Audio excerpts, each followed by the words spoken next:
May 2000. Yekaterinburg had not yet recovered from the 1990s, and at school number 47, students were preparing for an unusual trip. 18 ninth graders were to go on an educational excursion to the ruins of the Northern Star Pioneer Camp in the Ural Mountains. The trip was planned as an outdoor history lesson. Before we begin our story, please write where you are from. We are very interested to know where you are watching our video. Don't forget to subscribe to our channel and leave your rating. Elena Sergeyevna Volkova checked the lists one last time. 34 years old, a history teacher with an impeccable reputation. Strict but fair. The children respected her. The driver, Igor Petrovich Kuznetsov, filled up the old Paz bus and checked the documents. 52 years behind the wheel. Not a single serious accident. On the morning of May 7th, the bus left the schoolyard. 18 teenagers, full of enthusiasm. Masha Kuznetsova sat by the window and wrote her impressions of the trip in her diary. Dima Petrov photographed the scenery with a film camera. It was a normal school trip. Nothing foreshadowed disaster. At 2 o'clock in the afternoon, Elena Sergeyevna called the deputy head teacher and reported that the group had arrived safely. The connection was cut off mid-sentence. There was no further news from the group. The parents began making anxious calls in the evening. The children were supposed to be back by 6. At 7, the parents gathered at the school. At 8, they called the rescue service. At 9, the official search operation began. The search continued for 3 months. Army units, volunteers, and dog handlers with dogs combed the mountains square by square. Helicopters circled over the forest from morning to night. But the Ural Mountains kept their secrets. The first clue was found a week later. The charred remains of the bus lay at the bottom of a deep ravine, hidden by thick fir trees. The metal was twisted from the high temperature. The interior was burned to the ground. There were no remains. School backpacks were found near the crash site. They were scattered within a 2-kilometer radius, as if children had run away in panic. Textbooks, notebooks, and documents remained in the backpacks. But all personal belongings were gone. Cameras, music players, jewelry, money. There were strange scratches on the trees, deep grooves in the bark located too high for a human to reach. Some resembled letters, but it was impossible to read the message. Experts suggested that the scratches were made by bears, but this theory was unconvincing.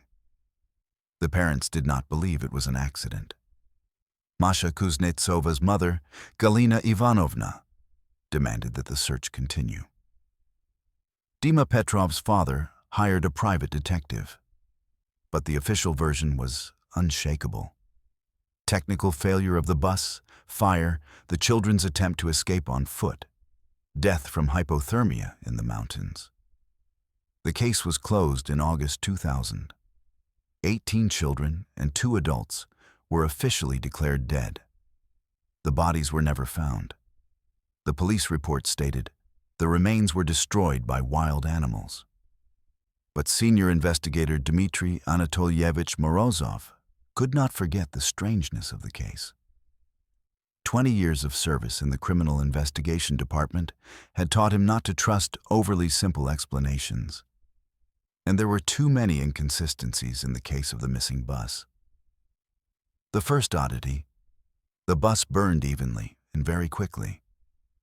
Witnesses from the nearest village saw a column of smoke, but the fire lasted no more than an hour. Usually, such fires last much longer. The examination showed traces of an accelerant, but this was hushed up in the report. The second oddity: all the children had GPS bracelets. This was new technology that the school had purchased for the safety of its students. All 18 signals stopped simultaneously at 2:23 p.m.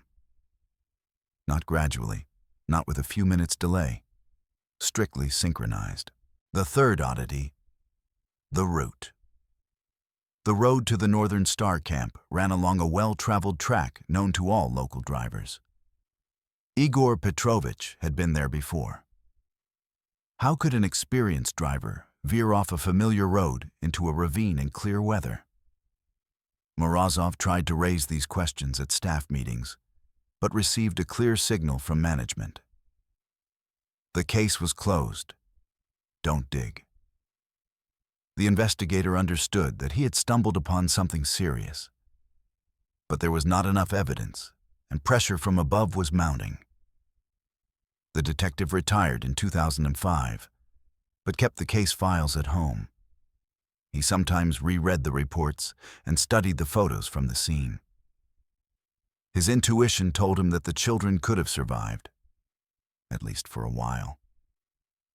20 years passed. The case of the missing bus became a city legend. School children told each other scary stories about the ghosts of their dead classmates. Journalists occasionally recalled the tragedy on its anniversary. The parents grew old and came to terms with their loss. And then Andrei Sokolov appeared. He was a 30-year-old travel blogger who specialized in exploring abandoned places in Russia. His YouTube channel, Forgotten Stories, had millions of views. Andrei knew how to find interesting locations and tell their stories in a way that left viewers glued to their screens. In the summer of 2020, Sokolov decided to make a film about Soviet pioneer camps. He studied the archives, compiled a list of abandoned sites, and set off on a journey across the country. The Severnaya Zvezda camp was on his list as a particularly interesting location because of the tragedy associated with it. Getting to the ruins was not easy. The road was overgrown, and the bridges were destroyed. Andrei walked the last 5 kilometers on foot, dragging a backpack with his camera and equipment. The forest greeted him with gloomy silence and the smell of rotten leaves.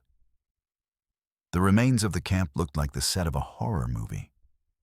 The barracks were leaning and overgrown with nettles. The dining hall had broken windows. The concert stage was overgrown with birch trees. Nature was mercilessly consuming all traces of human activity.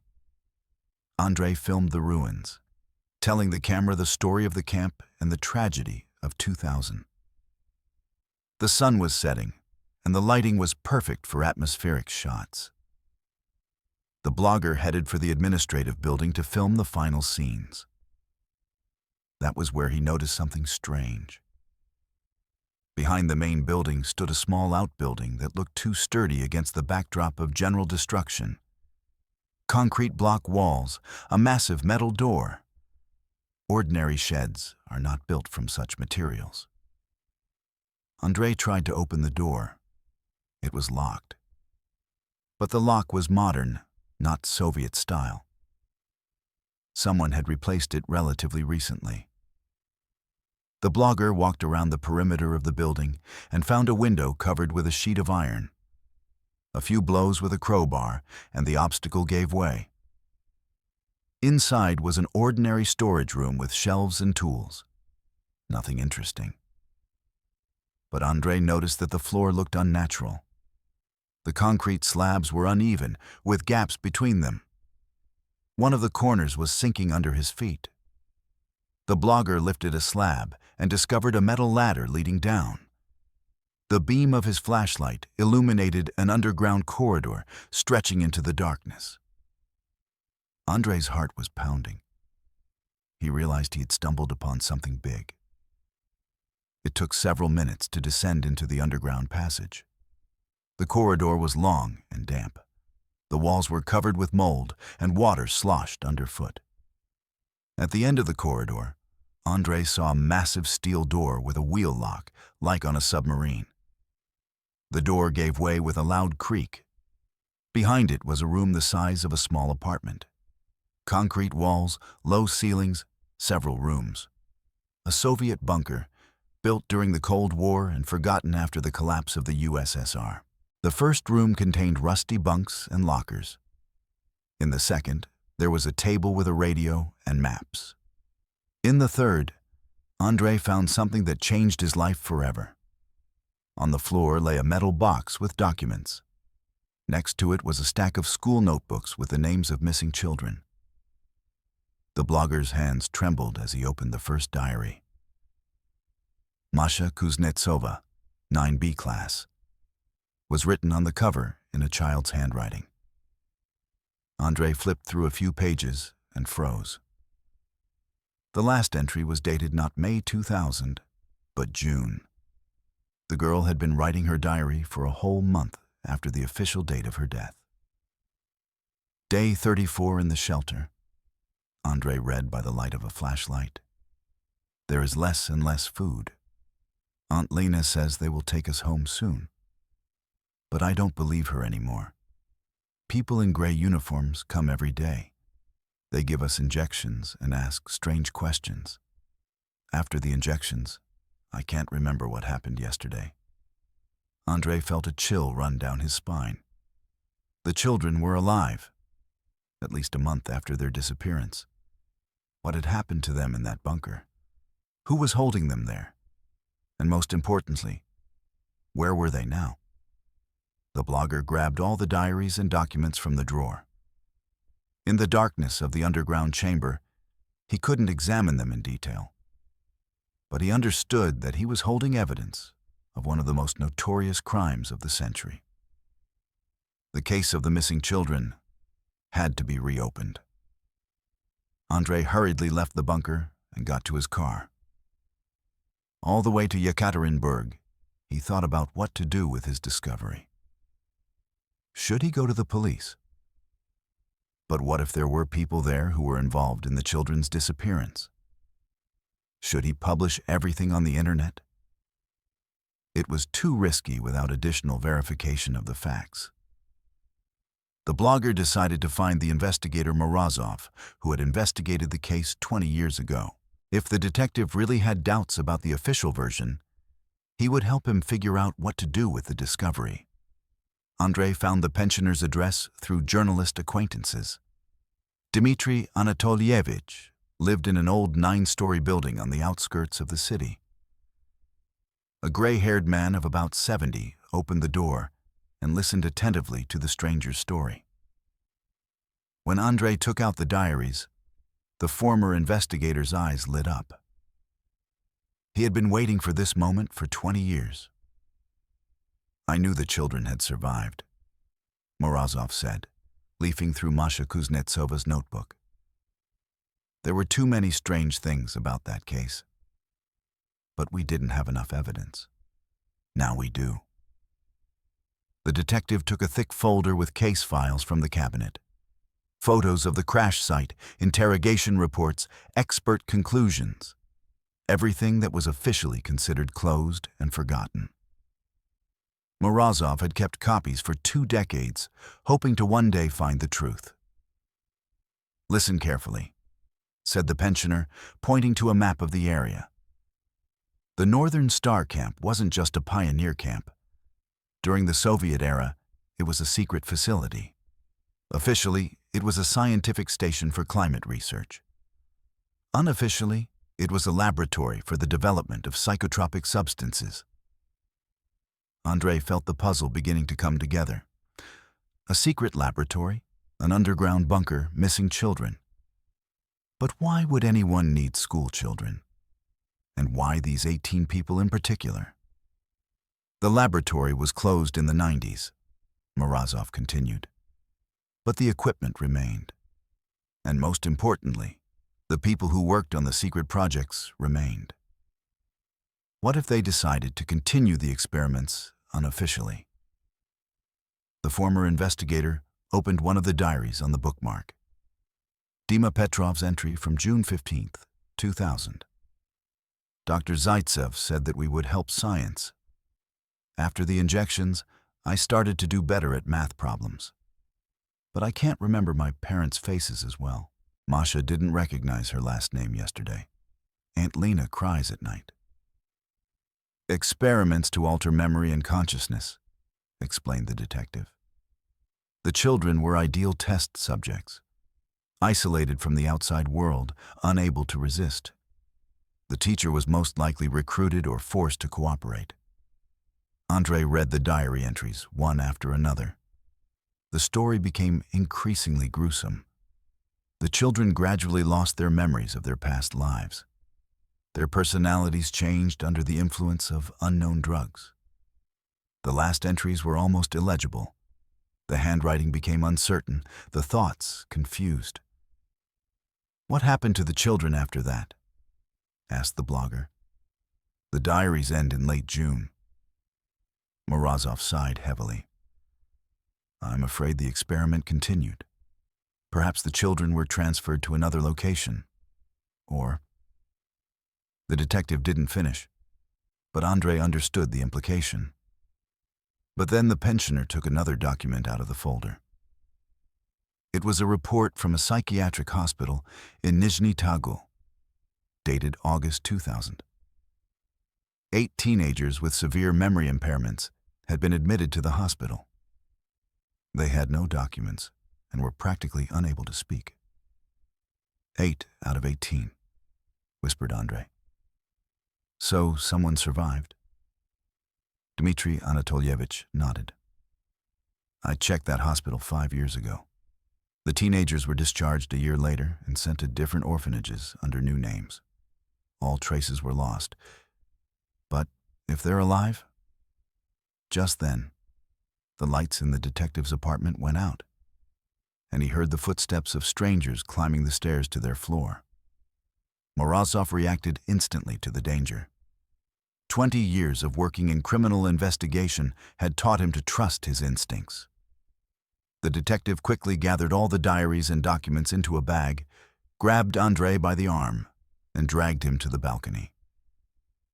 "Through the fire escape," whispered the pensioner. "Quickly!" The footsteps on the stairs grew louder. Several people were climbing up to the 9th floor, making no attempt to hide their presence. No one knocked on the door, which meant they had not come with friendly intentions.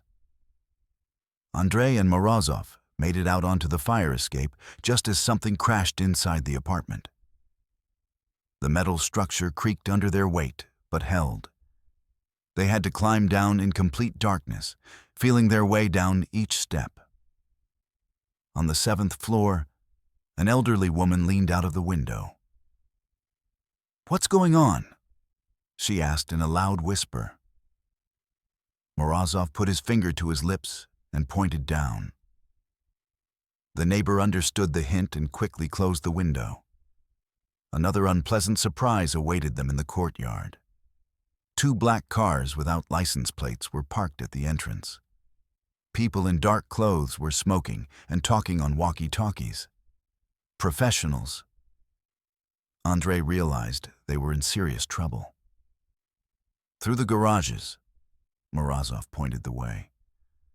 "There's a passage to the neighboring courtyard." They made their way between old Zhiguli and Volgas, trying not to step on broken bottles and pieces of metal. They could hear voices behind them. They were already looking for them. Headlights cut through the darkness as they approached the garage cooperative. In the neighboring yard, Morozov stopped at an old Niva. He took the keys out of his pocket and opened the car. "A spare car," he explained, "just in case." The engine didn't start right away. Several agonizing seconds passed as the starter turned the engine. Andrei looked around, waiting for his pursuers to appear. Finally, the Niva came to life and started moving. "Where are we going?" asked the blogger. "To someone who can help us sort out the documents," replied the detective. "If she agrees to see us." They drove through the night streets of Yekaterinburg, winding between courtyards and side streets. Morozov knew the city like the back of his hand. Every turn, every archway, every passageway. All of it was stored in his memory from years of working in law enforcement. Half an hour later, the Niva stopped at a small private house in an old neighborhood. Morozov rang the doorbell 3 times in quick succession, pausing between each ring. The response was immediate. The door was opened by a woman of about 60 in a dressing gown and slippers. She had gray hair, intelligent eyes behind glasses, and a stern face. "Dima? At this hour? What's happened?" "Valentina Petrovna, we need your help," said the detective. "It's about those children from 2000. The woman silently let them into the house. A lamp was burning in the small living room, and there were open books and documents on the table. Valentina Petrovna had been working late. "Let me introduce you," said Morozov. "Valentina Petrovna Zaitseva, former chief psychologist of the Regional Education Department. The only person who agreed to help me with the investigation 20 years ago." The woman looked closely at Andrei. "And who is this?" "The one who found the evidence," replied the blogger, taking the children's diaries out of his bag. Zaitseva picked up Masha Kuznetsova's notebook and skimmed through several pages. Her face grew darker with every line she read. "My God," whispered the psychologist. "They really did conduct experiments. All these years, I hoped I was wrong." Valentina Petrovna put the kettle on and sat down at the table opposite the men. The lamplight revealed the deep wrinkles on her face. For 20 years, she had carried the burden of a terrible suspicion. "Tell us everything from the beginning," Andrei asked. The psychologist took a folder of documents out of the cabinet. "In 1999, a man named Oleg Mikhailovich Zaitsev came to me. He introduced himself as a researcher at the Institute of Psychology. He proposed conducting an experiment to improve memory and attention in school children. She showed him some old photographs. A middle-aged man in a white coat, with an intelligent face and a friendly smile. At first glance, he looked like an ordinary scientist. Zaitsev claimed that he had developed a new drug that could significantly improve learning abilities. Volunteers were needed for clinical trials. I refused to participate in the experiment without my parents' permission." Andrei leafed through the photos. In one of them, the same Zaitsev was standing next to a group of people in military uniform. In the background, buildings very similar to those of the Northern Star camp could be seen. But Zaitsev did not give up, continued the psychologist. 6 months later, he reappeared, this time with official documents from the Ministry of Education. The experiment was given the status of a state program for the development of intellectual abilities. Valentina Petrovna showed a copy of the order. The seals, signatures, and official letterhead all looked completely legitimate. But a closer look at the document revealed some oddities. The order was signed by a deputy minister who was no longer in office at the time. The woman pointed to the signature. "And the seal does not match the 1999 model. But I didn't notice that at the time." Morozov studied the documents with professional interest. "It's a good forgery. But why go to such lengths? It would have been easier to kidnap the children secretly." "Not easier," the psychologist objected. "Zaitsev needed specific children, of a certain age, with certain psychological characteristics. He studied school records, test results, and talked to teachers." Andrei felt a chill in his chest. "So the children were chosen in advance, according to some criteria?" Valentina Petrovna nodded. Zaitsev was looking for teenagers with high intelligence but prone to conformity, those who would not actively resist. Plus, the group factor was important. The children had to trust each other and the adults. The woman took out another document.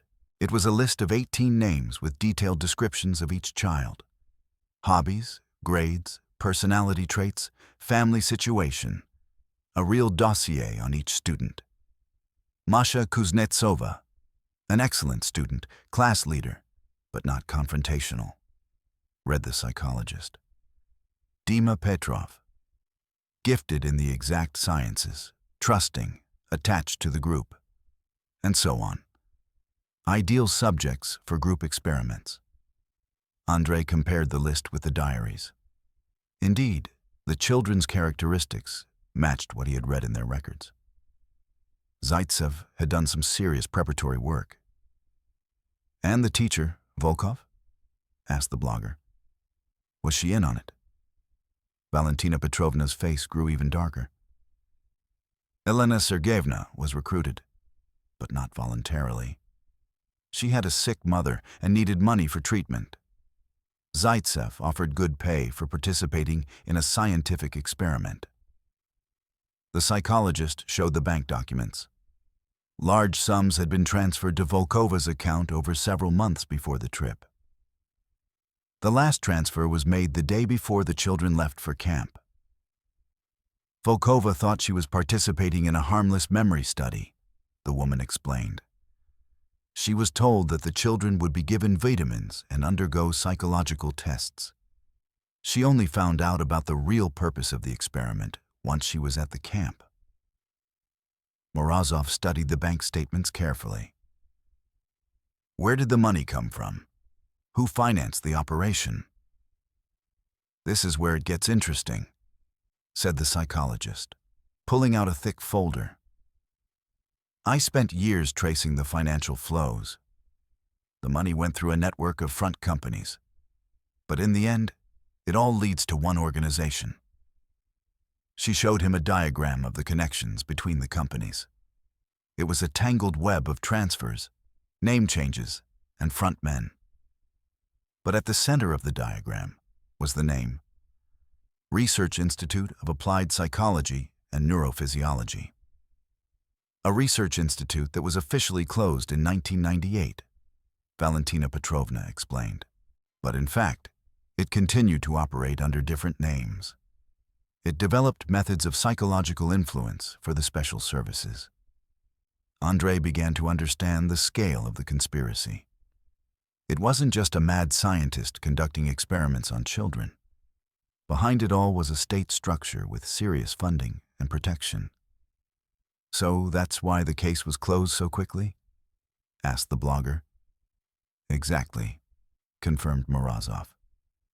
Too many influential people had an interest in covering up the truth, and Valentina Petrovna and I became dangerous witnesses. The psychologist poured tea for everyone and continued her story. After the children disappeared, people from the authorities came to see me. They politely but insistently recommended that I forget the whole story. My work computer accidentally broke down, and all the documents related to the experiment disappeared from the archive. But the woman had been cautious. She kept copies of all the important documents at home, in a secret compartment behind a bookcase. For 20 years, she gathered bits and pieces of information about the fate of the children and the people behind the experiment. I managed to find out that 8 children were indeed sent to a psychiatric hospital in Nizhny Tagil, Valentina Petrovna said. But their condition was not the result of trauma or illness. These were side effects of experimental drugs. She showed medical records obtained through doctors she knew. It was a terrible picture. Complete memory loss, speech impairment, uncontrollable seizures. The children had been turned into vegetables. What happened to the other 10? Asked Andrei. The psychologist's face darkened. I'm afraid they didn't survive the experiment. Zaitsev tested more aggressive drugs on them. Judging by the diary entries, some of the children began to die by the end of June. A heavy silence hung in the room. The men digested the horrific information. 10 children killed, 8 maimed. 20 years of impunity for the criminals. But there is some good news, Valentina Petrovna said unexpectedly. One of the children has made a full recovery. His memory has returned. His identity has been preserved. He lives under a different name, but I know where to find him. Andrei and Morozov leaned forward simultaneously. A living witness could change the entire case. His testimony would be irrefutable proof of the crime. "Who is he?" asked the detective. "Dima Petrov, the same boy who kept a diary in the bunker," replied the psychologist. "He is now 35 years old. He works as a programmer in Moscow under the name Dmitry Sokolov. I have been in touch with him for 5 years." The surname sounded familiar to Andrei. "Sokolov, like me?" Valentina Petrovna looked closely at the blogger. "What is your full name?" "Andrei Dmitrievich Sokolov." The woman turned pale. "My God. Is Dmitry Sokolov in Moscow a relative of yours?" "His patronymic is Petrovich. He's from Yekaterinburg."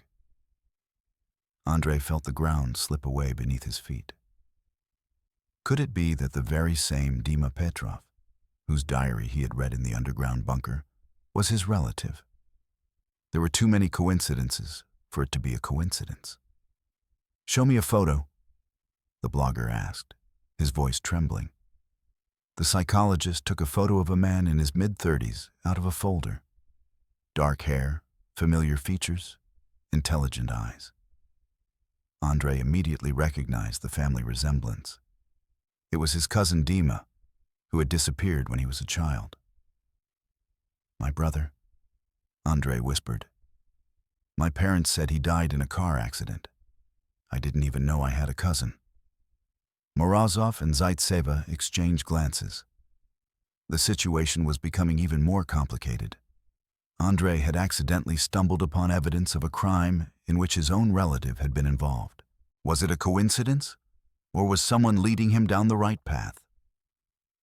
"We need to contact Dmitry immediately," said the psychologist. "If they're already hunting you, then he's in danger too." Valentina Petrovna dialed the number. There was a long ring, but no one answered. She tried again, same result. On the third try, an unfamiliar voice came on the line. "Dmitry Sokolov is temporarily unavailable. All questions will be forwarded to our security department." The woman quickly hung up. "It's too late. They got to him before we did." At that moment, the sound of car engines could be heard outside the window. The same black cars without license plates that had been parked outside Morozov's house drove into the courtyard. They had been found. "Through the backyard," the detective commanded. "I have another plan." But when they ran out into the backyard, people in dark clothes were already waiting for them. They were completely surrounded. Valentina Petrovna grabbed the documents and tried to hide them, but the automatic weapons pointed at them forced her to raise her hands. "Documents on the table," said the man who was clearly in charge calmly. "And no one will get hurt." But Andrei noticed that one of the men in black was holding a syringe with some kind of liquid in it.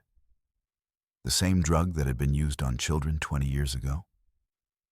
And then he realized that they were not going to let them go alive, regardless of whether they handed over the documents or not.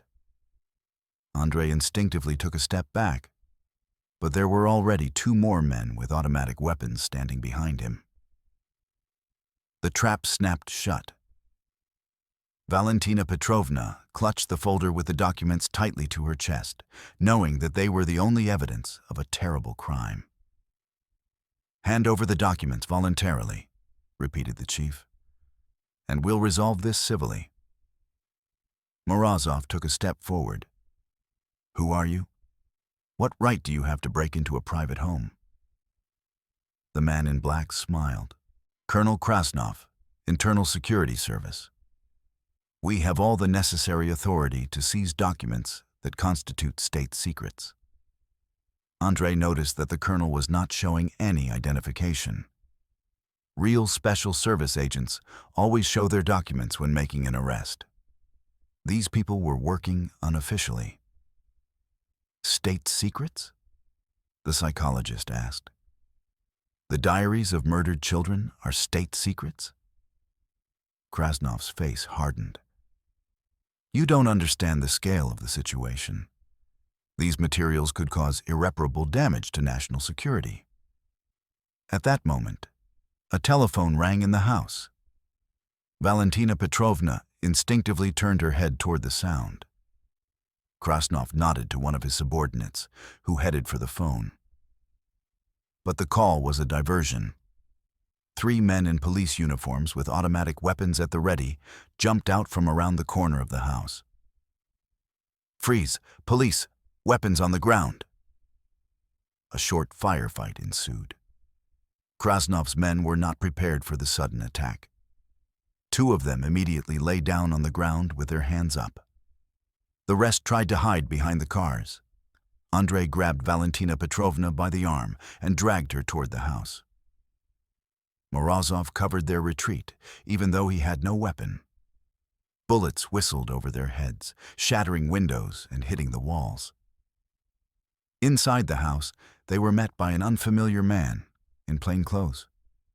He was middle-aged, athletic, with intelligent eyes.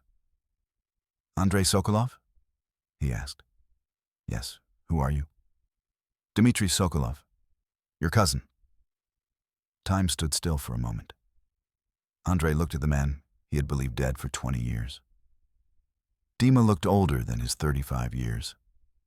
There were gray hairs in his dark hair, deep wrinkles around his eyes, and a scar on his left cheek. "How did you find us?" asked the blogger.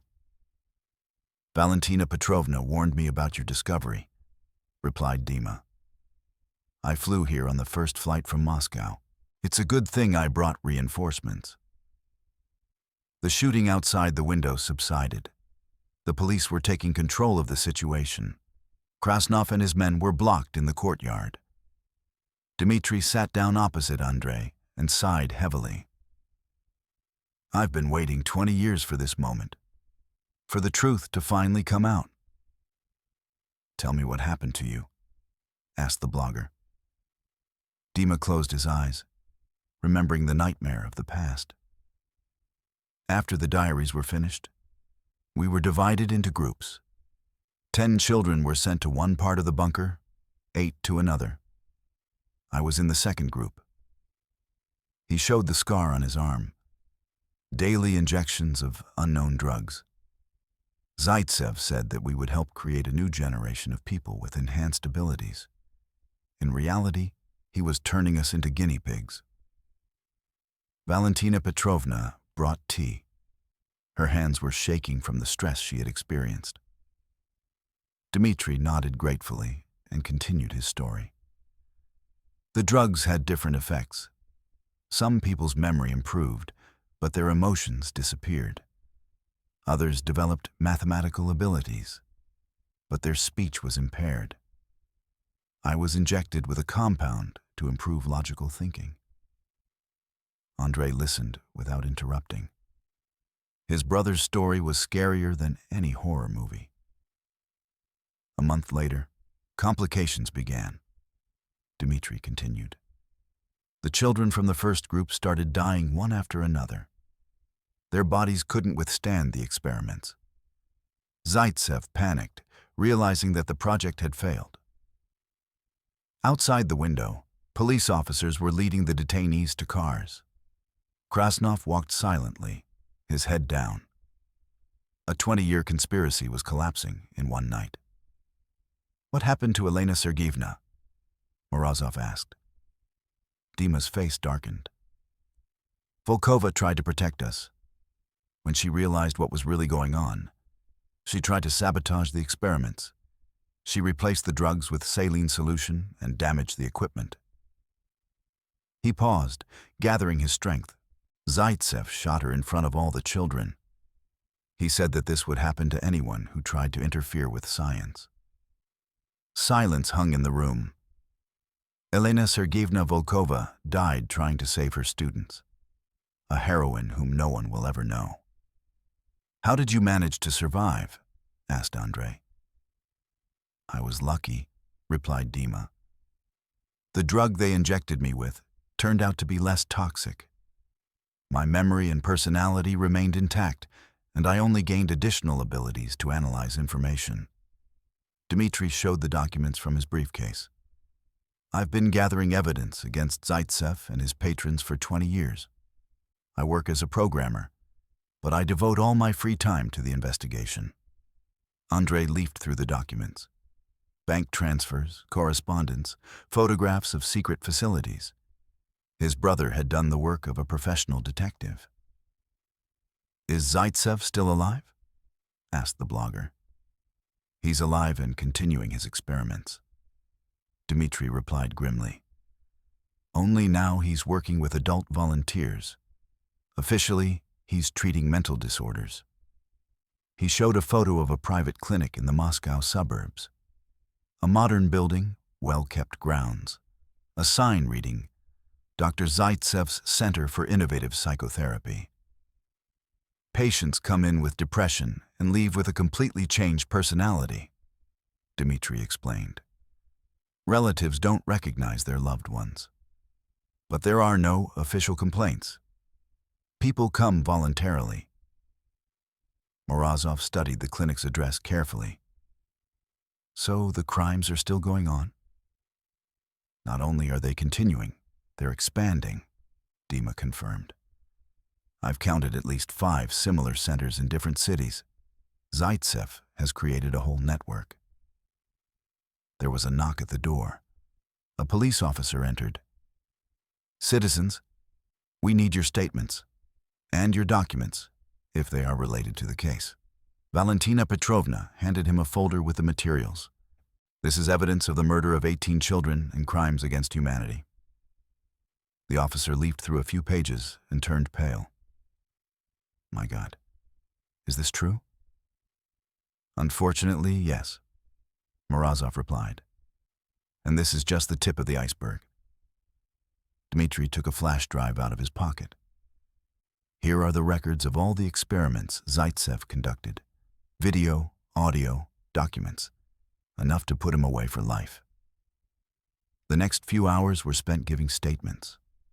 Andrei talked about what he found in the bunker, Dmitri talked about the experiments he went through, and Valentina Petrovna talked about how the crime was planned.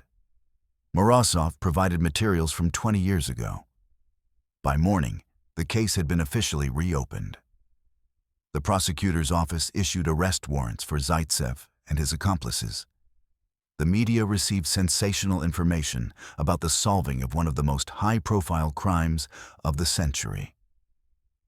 Andrei and Dmitri sat on the porch of the house, watching the sun rise. 20 years of separation were behind them.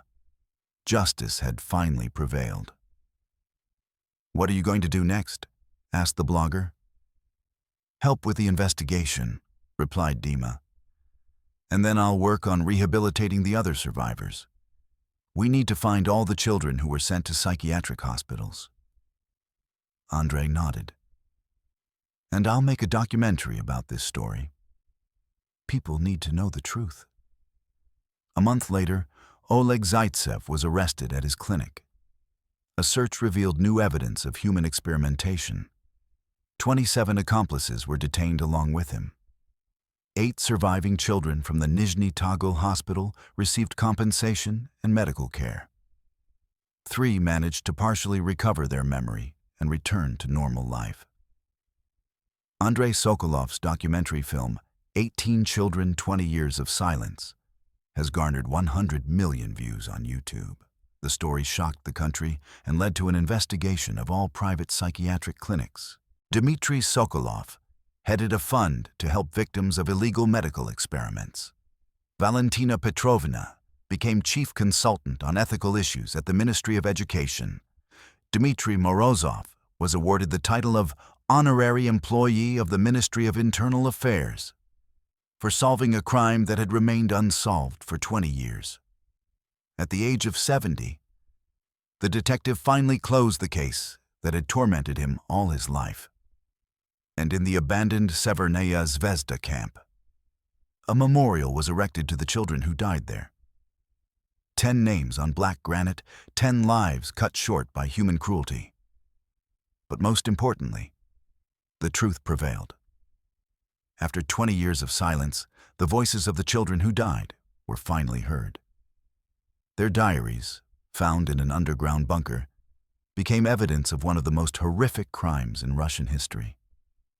Masha Kuznetsova, Dima Petrov, and their classmates did not die in vain.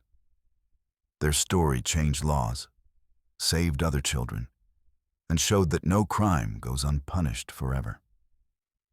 Andrei often thought back to the day he found the diaries in the bunker. Was it chance or fate? It doesn't matter. The main thing is that justice prevailed, and the memory of the children who died will live on forever.